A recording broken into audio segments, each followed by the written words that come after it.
ದೇಶದಲ್ಲೇ ಬಹಳ progressive state. Maharashtra ಬಿಟ್ಟರೆ ಕೇಂದ್ರ ಸರ್ಕಾರಕ್ಕೆ ಅತಿ ಹೆಚ್ಚು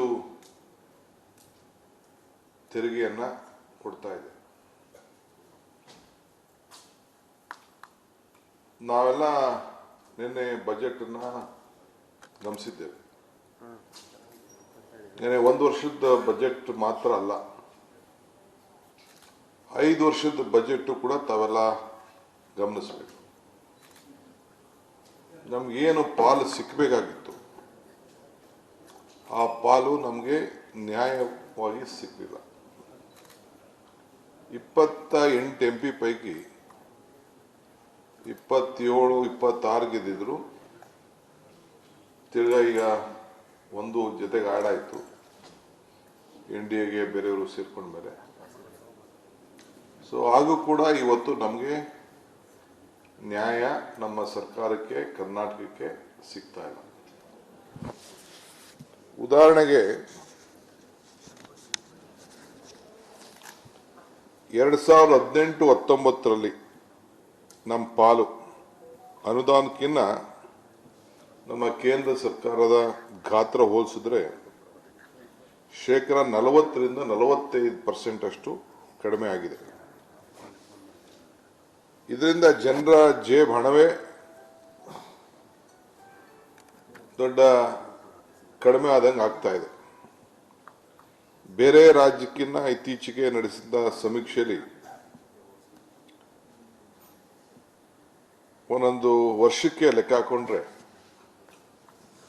7,000, 8,000, 10,000 ಈ ರೀತಿ ಕಡಿಮೆ ಆಗ್ತಾ ಇದೆ. 2018-19ರಲ್ಲಿ ನಮ್ಮ ಕೇಂದ್ರದ ಬಜೆಟ್ 244 ಲಕ್ಷ ಕೋಟಿಯಷ್ಟು ಇತ್ತು. 24 ಲಕ್ಷ ರೈಟ್ ಇತ್ತು, 24.5.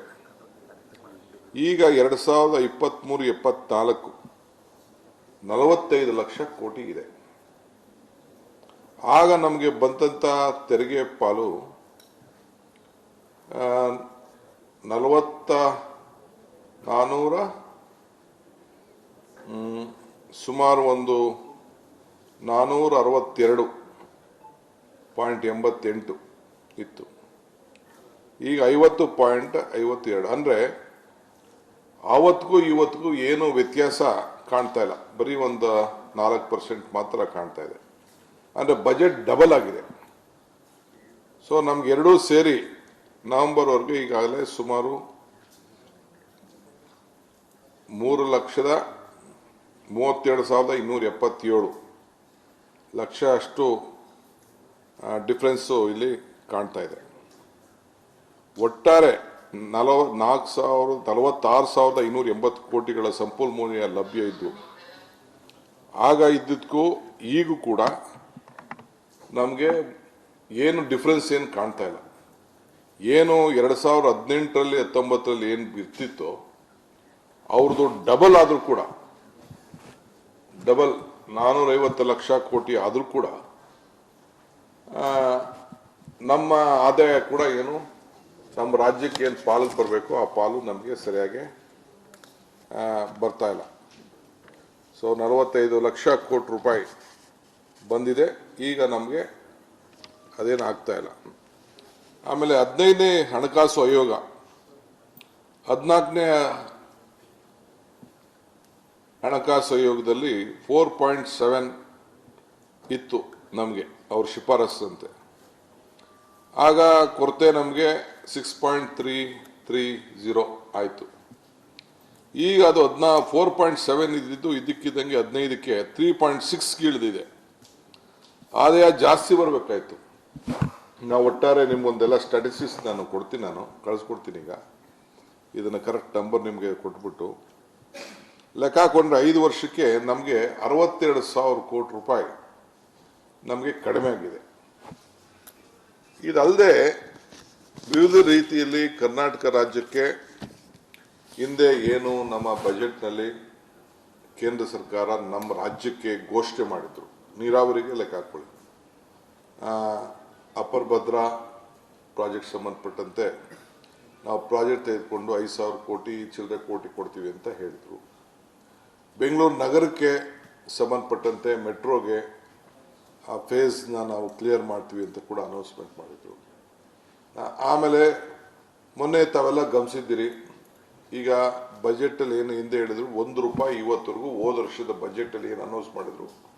ನಾನು ಎಷ್ಟೋ ಸತಿ ಆನರಬಲ್ ಪ್ರೈಮ್ ಮಿನಿಸ್ಟ್ರಿಗೂ ಕಾಗದ ಬರೆದಿದ್ದೀವಿ, ಇರಿಗೇಷನ್ ಮಿನಿಸ್ಟ್ರಿಗೂ ಕಾಗದ ಬರೆದಿದ್ದೀವಿ, ನಮ್ಮ ಅರ್ಬನ್ ಡೆವಲಪ್ಮೆಂಟ್ ಮಿನಿಸ್ಟ್ರಿಗೂ ಕಾಗದ ಬರೆದಿದ್ದೀವಿ. ಇಂಥ ಎಲ್ಲ ಯೋಜನೆಗಳನ್ನು ನಿಮ್ಮ ಮುಂದೆ ಇದೆ. ನೀವು ನಮಗೆ ಮಲ್ತಾಯಿ ಧೋರಣೆ ಮಾಡ್ತಾ ಇದ್ದೀರಿ. ನಮ್ಮ ತೆರಿಗೆ ರಾಜ್ಯದಿಂದ ಅತಿ ಹೆಚ್ಚು ಹೋಗ್ತಾ ಇದೆ. ನೀವು ನಮಗೆ ಸರಿಯಾಗಿ ನ್ಯಾಯ ಒದಗಿಸ್ಕೊಡ್ತಾ ಇಲ್ಲ ಅಂಥೇಳಿ ನಾವೆಲ್ಲ ಅವ್ರಿಗೆ ಒತ್ತಾಯ ಮಾಡ್ದೋ. ಚೀಫ್ ಮಿನಿಸ್ಟರ್ ಹೋಗಿ ಪ್ರೈಮ್ ಮಿನಿಸ್ಟರ್ ಭೇಟಿ ಮಾಡಿದ್ರು. ನಾನು ರಿಕ್ವೆಸ್ಟ್ ಮಾಡಿದ್ದೆ, ಬರಬೇಕು, ತಮ್ಮ ನೋಡಬೇಕು ಅಂತ ಅಂದ್ಬಿಟ್ಟು ಇವನ್ನೆಲ್ಲ ತಿಳಿಸ್ಬೇಕು ಅಂತ. ಸೊ ಇನ್ನು ನಮಗೇನೋದ್ರಿಂದ ಉತ್ತರ ಸಿಕ್ಕಲಿಲ್ಲ. ಅಟ್ಲೀಸ್ಟ್ ಈಗಾರು ಏನಾದ್ರು ನಮಗೆ ಹಣ ಬಿಡುಗಡೆ ಆಗ್ತದೆ ಅಂತೇಳಿ ನಾವು ಯೋಚನೆ ಮಾಡಿದ್ವು. ಸೊ ಅದು ನಿನ್ನೆ ನಾವೆಲ್ಲ ಭಾಳ ಹತಾಶರಾಗಿದ್ದೇವೆ. ಸೊ ಇದು ಏನು ನಮಗೆ ಉಳ್ಕೊಂಡಿರೋದು, ದೇಶದ ಜನತೆಗೆ, ರಾಜ್ಯದ ಜನತೆಗೆ ಏನು ಅನ್ಯಾಯ ಆಗಿದೆ ಅನ್ನೋದು ತಿಳಿಸ್ಬೇಕು. ಈಗ ಬರಗಾಲ ಬಂತು. ಬರಗಾಲಕ್ಕೆ ಫಸ್ಟೇ ನಾವು ಕೊಟ್ಟಿದ್ದೀವಿ. ಇಷ್ಟು ತಾಲೂಕುಗಳು ಇವತ್ತು ಬರಗಾಲ ಅಂತ ಯಾವಾಗೂ ಇಷ್ಟು ತಾಲೂಕುಗಳು ಘೋಷಣೆ ಆಗಿರಲಿಲ್ಲ. ಈಗ ಅದು ನಾರ್ಮ್ಸ್ ಪ್ರಕಾರನೇ ನಾವು ಅದನ್ನು ಮಾಡಿದ್ದೀವಿ. ಹೋಗಿ ನಮ್ಮ agriculture minister, revenue minister, chief minister ಎಲ್ಲರೂ ಕೂಡ ಯಾರ್ಯಾರು ಭೇಟಿ ಮಾಡಬೇಕು ಎಲ್ಲರನ್ನೂ ಭೇಟಿ ಮಾಡಿ ರೆಪ್ರೆಸೆಂಟೇಷನ್ ಕೂಡ ಎಲ್ಲ ಕೊಟ್ಟಿದ್ದಾರೆ.